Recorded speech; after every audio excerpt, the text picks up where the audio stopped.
그래요. 네, 월요일에 주일 설교를 생각하면서 말씀을 펼칠 때 약간 떨리면서 가슴이 설레어요. 그게 저는 참 걱정이 앞서는데. 죄송해요. 제가 좀 약간 너무 교만한 것 같아요. 아니야. 주일날 이제 설교 딱 끝나고 나면은 이제 그날 저녁에는 편해요. 이거 그냥 그러는데 월요일 아침에 이제 큐티를 시작하면 아이고 이번 주간에 또 설교. 그러고 보니까요, 목사님. 저희는 이렇게 세 사람이 고등학교 졸업하고 우선 신학교를 갔어요. 뭐 중간에 좀 잠깐 이렇게 뭐 이렇게 구경도 다녀오시고 하셨지만 어쨌든 그랬단 말이에요. 그런데 목사님은 대학을 정외과를 가셨지 않습니까? 예, 정치인을 꿈꾸셨는지. 정형외과가 아니라 정치외과. 정형외과 성형 때문에. 네네네. 어쨌든 정외과, 정치외교과를 이제 졸업하셨거든요. 그리고 이제 신대원을 오셨는데 저는 목사님 소명도 참 궁금한 스토리가 있을 것 같아요. 네, 뭐 저는 외교관이 되고 싶었죠. 네, 그 외교관이 되고 싶어서 이제 그 정외과를 갔었고 대한민국의 대사가 되려고 이제 하는 꿈을 갖고 있었었는데 이제 대학교 들어가자마자 1학년 때 좀 아팠어요. 목사님 아까 결핵 얘기하셨죠? 그래서 저는 이제 결핵성 눈망염 알았어요. 나하고 또 공통점이 있어. 젊었을 때 결핵과 관련된 거.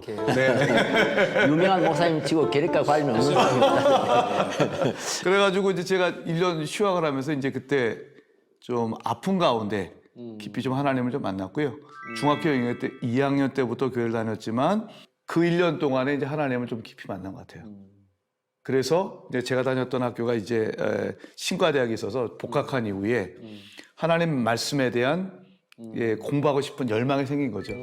그래가지고 한쪽은 고시 공부하고 한쪽은 신과대학 가서 공부하면서 양다리 걸치게 하다가 결국은 신학이 너무 재밌었어요, 저는. 그래서 저는 이제 목사보다도 사실 신학교 교수를 먼저 꿈꾸면서 대한민국의 대사가 되는 걸 포기하고 내가 하나님 나라의 대사가 되는 게 하나님의 뜻인가 보다라는 생각을 갖고 이제 대학 졸업하고 이제 가게 됐죠. 그러니까 사람이 부름을 받는 계기가 몇 가지가 있는데 그 가운데 하나가 그 아픔인 것 같아요.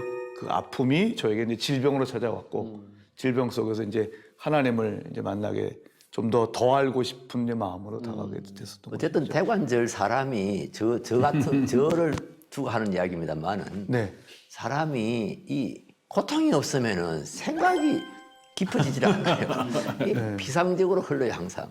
근데 진짜 고통을 당해야 그때서 진짜 진지해지고 막 기도도 막 잘 되고 막 그래서 참 우리가 해답이 없는 게 고통이잖아요. 네. 이 고통 문제에 대한 이 정말 해답을 사실 찾지 못해요. 왜 이렇게 아무 일도 없는 사람이 이런 고통을 당해야 되는지, 왜 어린 아이가 죽어야 되는지, 뭐 우리가 참 이런 문제 생각하면은 이렇게 해답이 없는데, 그러나 그냥 저 개인적으로 얻은 해답은 고통 속에서 우리 하나님을 만나게 되고, 네, 고통 맞습니다. 속에서 정말 사람이 좀 사람답게 진지해지고 그렇지 않나 하는 그건 저는 개인적인 대답은 그렇게 갖고 있습니다.